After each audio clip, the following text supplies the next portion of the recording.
right, everybody. Thanks for tuning in once again to another episode of Trending Echoes, brought to you by Trends Research and Advisory. I'm your host, Omar, and we are here in the beautiful Expo City in Dubai. And this time we talk a little bit more about geopolitics. We are in the presence of an expert. His name is Matthew Godwin. He's a program lead of geopolitics in the Middle East. Mr. Godwin, welcome to the studio. Pleasure, sir. Thank you for having me. So, a lot of interesting elements revolve around climate change, sustainability. Let's start with talking about some of the positives. What are some of the opportunities that you see, in your opinion, that can be a result of COP28 happening right here in the UAE?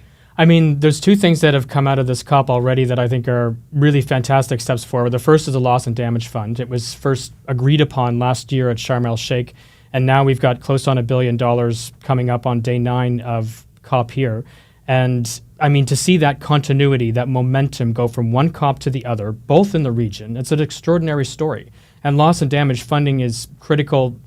I mean, it's critical for everywhere in the world, but especially for the global south and emerging countries, which are both suffering the most significant effects and impacts from climate change, but also have the least ability, basically, to mitigate and adapt to those impacts. And so what you see is a story of the region and a story of the UAE kind of leading the way to address those challenges. And that's a very good story. And the other aspect of it is the climate finance piece. And we've seen tens of billions of dollars committed, especially from the private sector, in the UAE and other countries when it comes to climate finance. And for me, what climate finance is it's the essence of the just transition. They talk about a just transition as basically affluent countries, the global north, principally Western countries, paying their fair share to ensure that principally global south, emerging countries, many of which still heavily dependent on fossil fuels, can transition out of the fossil fuel sort of sectors, extraction-intensive industries, and towards more diversified, sustainable economies, but without losing the momentum, the standard of living that they've been able to achieve, and to continue to contribute towards sustainable development goals. And that, the interesting thing about climate finance is that, for me, what we've seen in the past is a lot of the contributions that the global north have made to emerging countries has been development aid, which is to say, there's been a limited amount of agency when it comes to countries and businesses that have been receiving money over decades for overseas development, et cetera. Climate finance is a bit different. Part of it is ODA, part of it is sort of concessional loans, whatever you want to call it, but a big part of it, and we've seen that emphasized in the UAE at this COP, but in general, is support for entrepreneurship and business, and in particular renewable and sustainable business in renewable and sustainable sectors.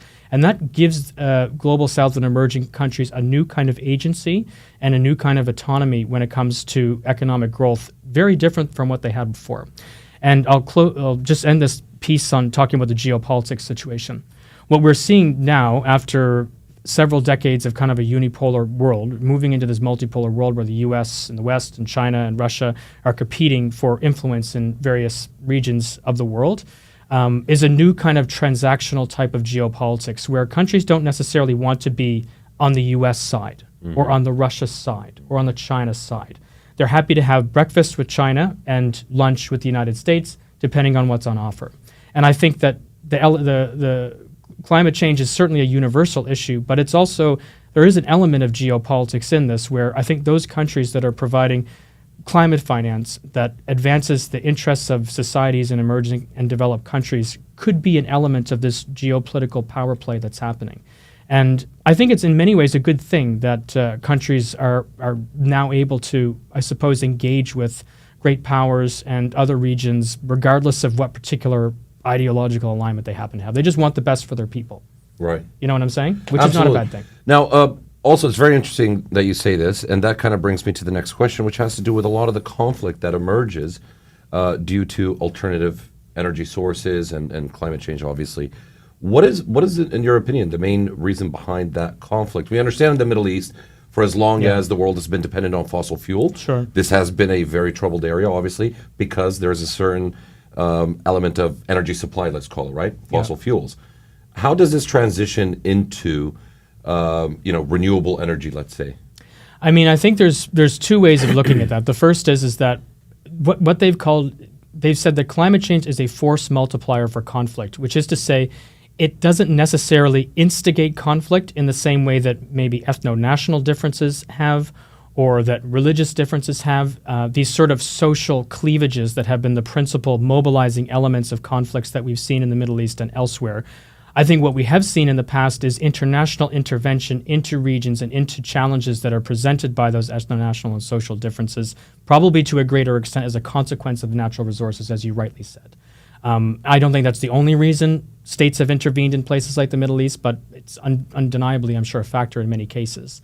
So it's a force multiplier. You've got water scarcity, you've got food scarcity, you've got farming and agriculture scarcity. One of my fellow panelists today gave an excellent example from Africa where you've got herders and farmers, sort of, the kind of the growers almost and the herders contesting land, diminishing amounts of arable land and land that can be used by both of those types of agriculture effectively.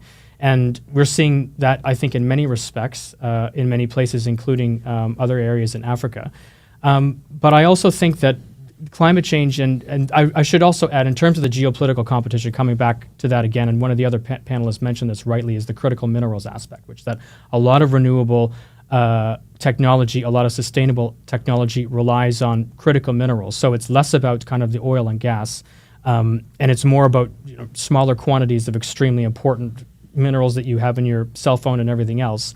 And the ownership and access to those types of minerals is a key geopolitical battleground for major states and major producers.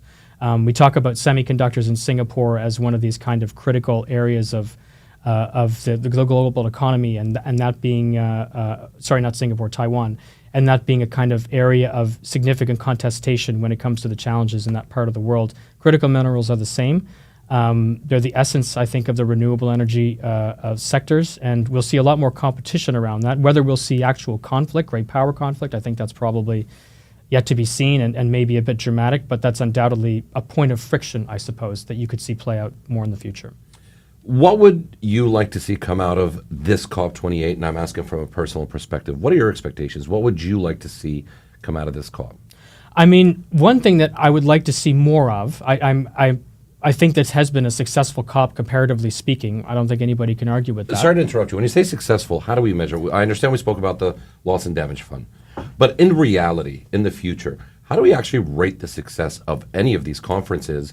Is there some sort of measuring tool that we can use or something to put in place where we can say, okay, we managed to achieve what we wanted to, or we didn't? For a long time, the measure of a COP's success was whether or not the international community and governments were saying, this is how much we're willing to let the Earth warm by, 1.5, et cetera, Right. What's feasible. How much are we going to commit to climate finance? So it was almost a decade ago where the $1 billion commitment was made by affluent countries to contribute to climate finance for a just transition. We only just met that last month or something like that. It came out that it was finally met. So for me, those commitments are important, but what is more important is the actual contribution that states have made. So the tens of millions or the billions of dollars that are being committed by states and the private sector that underpin the commitments that are often made at other COPs. And that was the essence of this COP. That's what the UAE said it wanted to do. It was about delivery, pragmatic. We're not here to get more commitments are great, more goals are great, more objectives are great, but what we want to see is things actually moving. And that, for me, has made it a success. And especially where you had the loss and damage agreement at the last COP, and then you've got the commitment at this COP.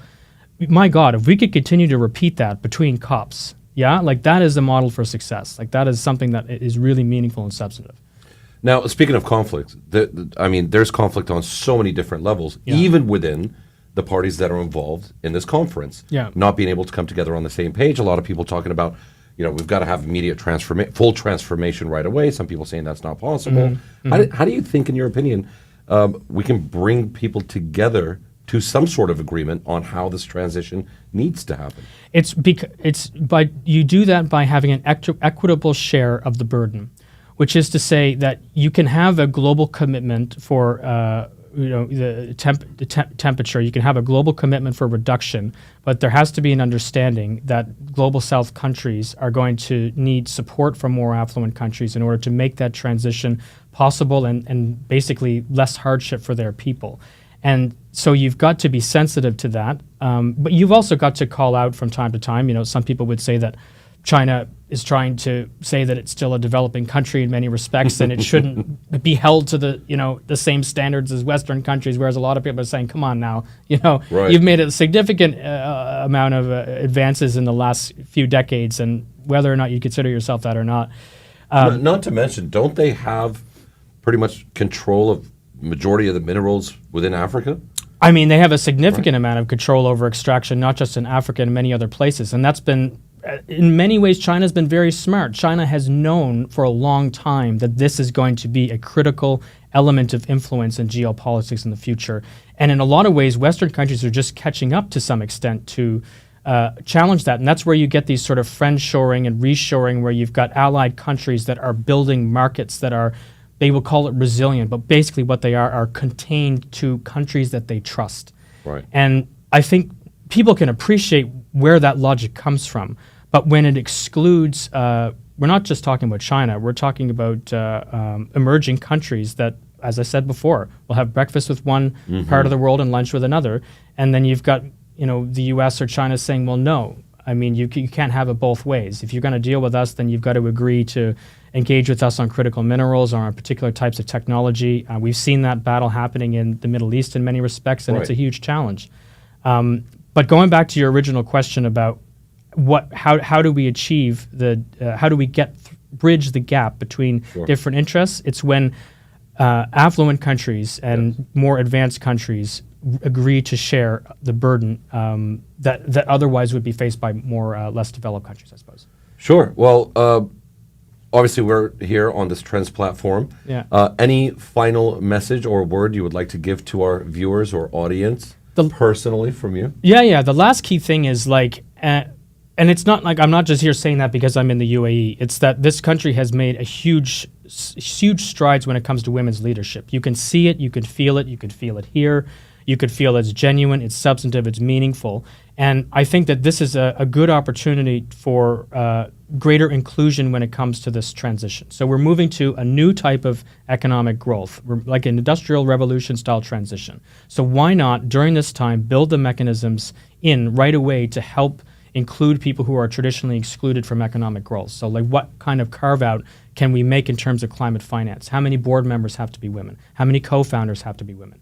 What percentage of funds have to be going to women entrepreneurs and to women providers in the Global South, for instance? That's the type of conversation we should be having now, so the economy of the future looks like our population, looks like the diversity that we have. Right. Yeah? Absolutely. So that's my last message.